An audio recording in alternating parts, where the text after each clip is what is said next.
Hello everyone, I hope you all are doing well. In this video I will teach you how to do every single encounter in WoW on Master difficulty, including the encounter challenges for double chests.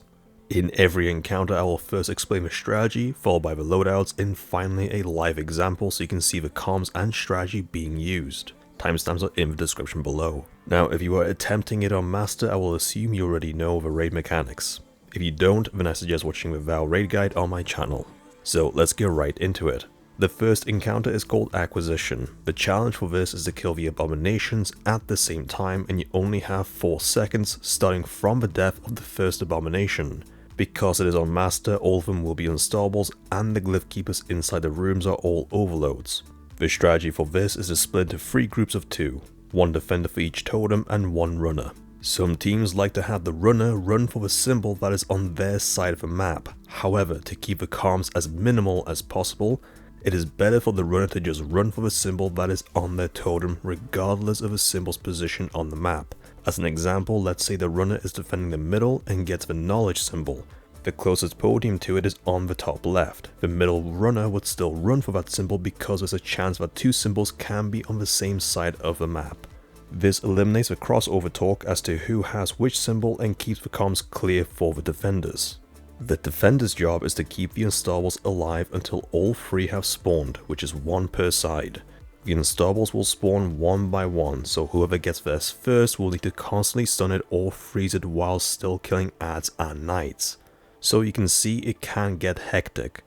Now you have 2 options. Option 1, you can load the health of the installables until they are all one-shots or close to it.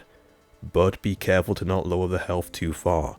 Just enough to make them a one-shot for an RPG, heavy linear or your super, unless you know you can one-shot your installables after stunning it. Then whoever gets the last installable does the same. Once all 3 of you are ready, you then kill your installables. You would need to do this twice, once per podium because on the 3rd podium you can let them despawn. Option 2, you can continuously freeze them or stun them the whole time until the encounter is over. If you choose option 2, you need a strong stasis build in something like Aegis Scepter. You can then use the adds and kill them 1 by 1 next to the installable to keep it frozen or use stasis turrets on your warlock. Personally, we went with option 1 because the only risk there is if you accidentally kill your installable too early. Now for loadouts. For this, we used ad clearing supers and weapons, which can change based on whatever is meta for future seasons. With that being said, have the runners run overloads whilst the defenders run unstallables. Then it's ad clearing supers, so whatever you are most comfortable with. Glaives, Witherhoard, Aegis all make short work of the ads. Here is a little comms. Stop stunning. What was your symbol called? What? Blackheart. Love Blackheart. Love Blackheart Tower. Okay, is everybody ready for unstops? Yeah. Yes. Okay, 3, 2, 1, stun. Ready, please? Oh, Perfect. Perfect. Okay. It's middle. It's middle. Okay. I got tower. Oh no. I have love and Blackheart. Shoot. Shoot. Oh, don't worry about it. Love I and have Blackheart. Moving on to the next encounter known as Caretaker. The challenge here is to collect no more than 1 glyph symbol each at a time. There are going to be overloads here that need to be dealt with, so here is the strategy. As per usual, split into 3 teams of 2. 2 runners, 2 ad clearers and 2 stunners. The runners can run whatever, but SMGs and ARs are the best for shooting the symbols. Then decide who is running first and who is running second. Runner number 1 runs in, collects 1 symbol. They will then run for the door, and as they do, runner 2 will run in for their symbol. Meanwhile, runner 1 shoots the symbol they collected and turns to the door getting ready to open it for runner number 2. And all you are doing is going back and forth like this. You don't need to wait for the symbol to be shot to run in, just make sure there's always 1 person on the outside in case the door closes. Maintaining this leapfrog strategy will make it as fast as possible. Remember that once you collect around about half of the symbols or more, the symbols will start rotating, so you can begin to call out the positions for your partner. Meanwhile, stunning team is stunning the Caretaker as much as they can. High resilience titans seem to work best for it and SMGs for stunning it. Now at clear team, make sure to run Aeons. The worst part about this encounter on Master isn't the challenge, it's doing enough DPS against Caretaker before he reaches the last floor. At clear team need to finish 1 or 2 overloads in total and the rest can be frozen to block the spawn. Or keep killing the ads and keep 1 overload frozen on both sides until DPS time, and then go for the finish. This way you can pick up the heavy after Caretaker and so on for each of the floors. Remember, both stunning team and ad clear team have to shoot the darts in the sky. Now for loadouts. Personally, we used 3 wells, 1 for each of the plates, all of whom ran Starfire protocol for spamming fusion grenades. We had 2 hunters running stasis for ad clears to freeze the overloads. They both had renewal grasps on to buff the Duskfield grenades which they used to stay alive. When it came to do the finishes, they would swap to Aeons just before DPS time. The Titan ran Splendor, but you can also run Thundercrash with Heart of Inmost Light to increase DPS, whilst Heart of Inmost Light will fuel your abilities, allowing you to spam arc grenades. Even though Divinity has been nerfed to only having 15% debuff, it is still a useful weapon to have to hit those crit spots on the Caretaker boss. Otherwise, you could also use Tractor Cannon or a Tether as an alternative debuff. Whichever one you choose, have one of the runners run either one. In terms of DPS weapons, we all used heavy linears. Storm Chaser and Taipans with Firing Line, and or Cataclysmic with Bait and Switch, or Sail Spy with Vorpal all work. You could even do Izanagis and do swaps with all your weapons. Here is a little example of our callouts.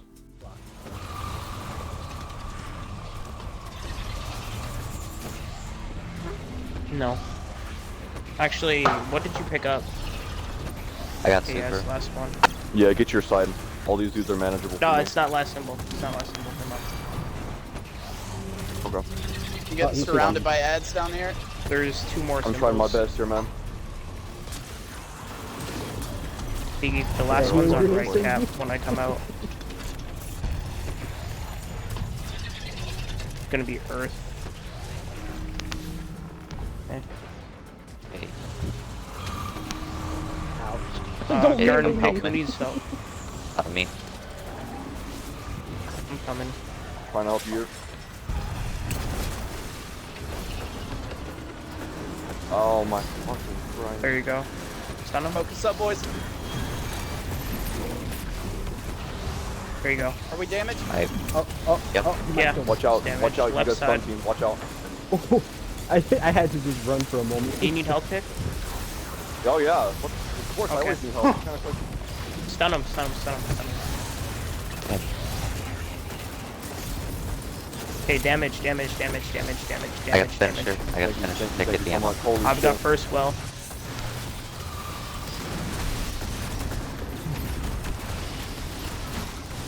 You should have stopped that. Someone shot into my back. Cap, you get second well. If you can. Mario, you get third.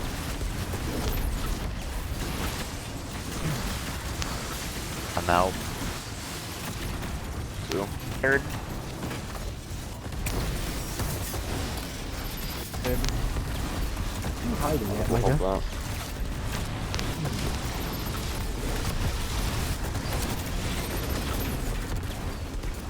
out. Pick, you're gonna have to let's get see, first does super anyone- next time. Okay, I don't know if I'll be able to, but I'll try my best. Did you get your... Moving on to Exhibition. The challenge for this is no one can kill more than 1 knight each, which means that you will need to rotate a relic shard between 2 people in some of the rooms. Also, there are 7 taken knights and 6 people, so you will need to skip one of the knights. It can get very confusing and hectic, so it is better for everyone to remember their individual numbers. Here's how we did it in its most simplest form.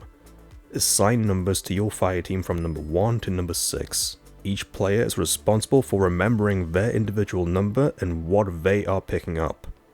This is vital since there is a debuff timer that prevents you from picking up a relic for 30 seconds after dropping it or depositing it. And remember, you are only ever swapping the shard, so the shield and blight relics remain with the same people until they are deposited. So I will explain what happens in each individual room. Room number 1. Player 1 picks up the shard, kills the knight, and banks it. Room number 2. Player number 2 picks up the shard, and player number 5 picks up the shield. The team splits into two, with one team going left and the other team going right. Player 5 who has a shield jumps between both sides and cleanses. Now there are 2 knights in this room, so player number 2 kills the first knight and leaves the second because that is the easiest one to skip. Room number 3. Player 1 who had the shard the first time picks up the shield.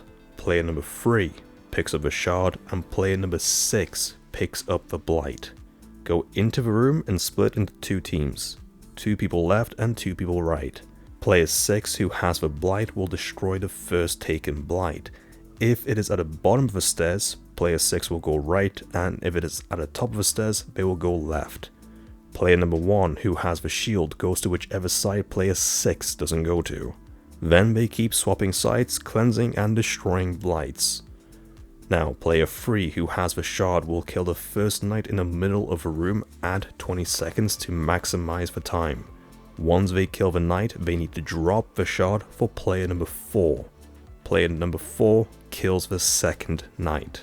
Now onto room number 4, the last room. Once you bank the relics, player 2 now has the shield, player 3 has the blight, and player 5 has the shard. Once again split into 2 groups. Player 2 with a shield stays in the middle of a map on top of the platforms. If you need a cleanse, go to the person who has the shield. Player 3 will rotate back and forth whilst player 5 kills the first knight. Once they do, they will then drop the relic for player number 6, kill the last knight, open the door and deposit. Here is a table showing the roles of each person. This is why you need to assign the numbers and tasks to each person, and it is their responsibility to remember their own rotation. Now remember to kill the taken hobgoblins in each room to spawn in the glyph keepers. You need to be quick with it. Also, you don't need to bank the shard before each room straight away. You can let the remainder of the timer run for a bit and then deposit it before it runs out to help reduce everyone else's relic cooldowns. If by worst case scenario one of you dies who has the relic, simply res them and have that same person pick it back up to maintain the same rotation. Now for loadouts, there are overloads in each room. Once again, add clearing loadouts for this. Hunter Stasis or Tether for ad control, Warlock Wells for survivability or any of the super for ad clears. Titans can Thunder Crash their way through or run solar and sunspots. Once again, glaives, swords, SMGs, rockets, etc. Whatever you want to use that you are most comfortable with. Here is a quick demonstration of our comms.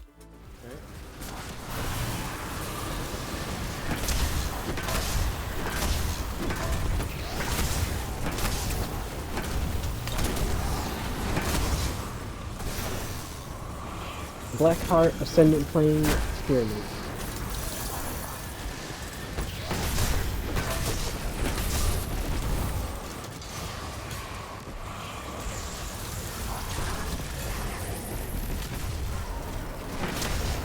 What's the first?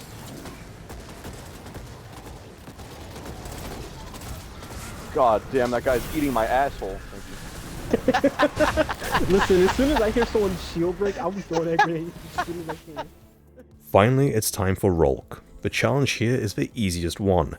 Don't use the spare crystal, which means you need to have one person with the leeching buff at all times. So for the strategy, player 1 breaks the crystal to get leeching. Player number 1 will then stand on the plate in the middle with a give symbol to pass the buff in the form of 2 crystals in the sky.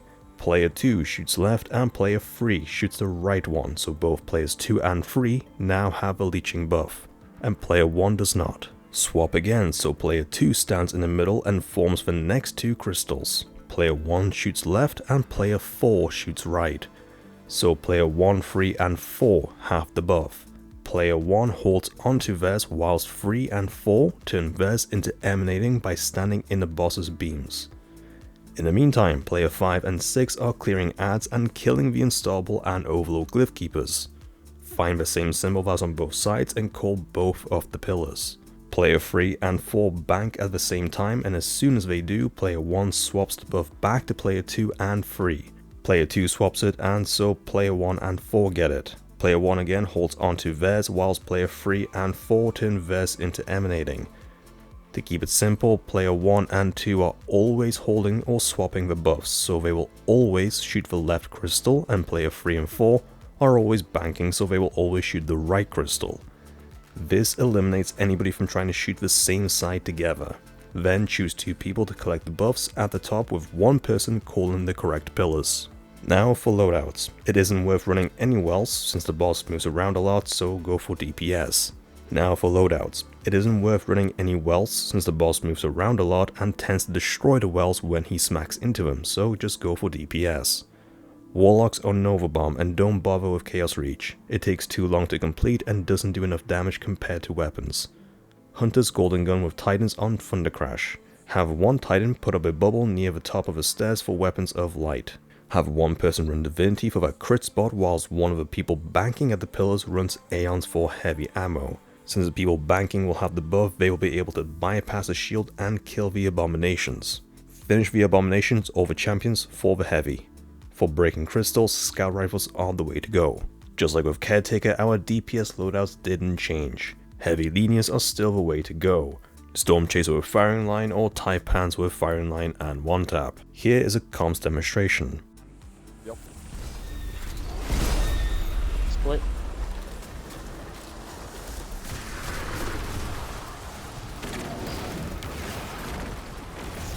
It's gonna be R3, R1. I think we got our 1. Split again. After the blast.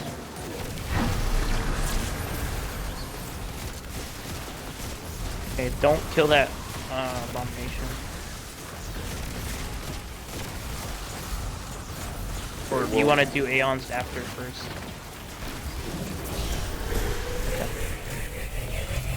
R3, R1. Oh, no. Oh, R3, R1. Okay. Got R1. Let's do it. Damage. Make sure that we have Supreme Maker on. Oh, thanks. Save supers. That's awesome. He freaking didn't do the eliminating thing in the right spot on my screen.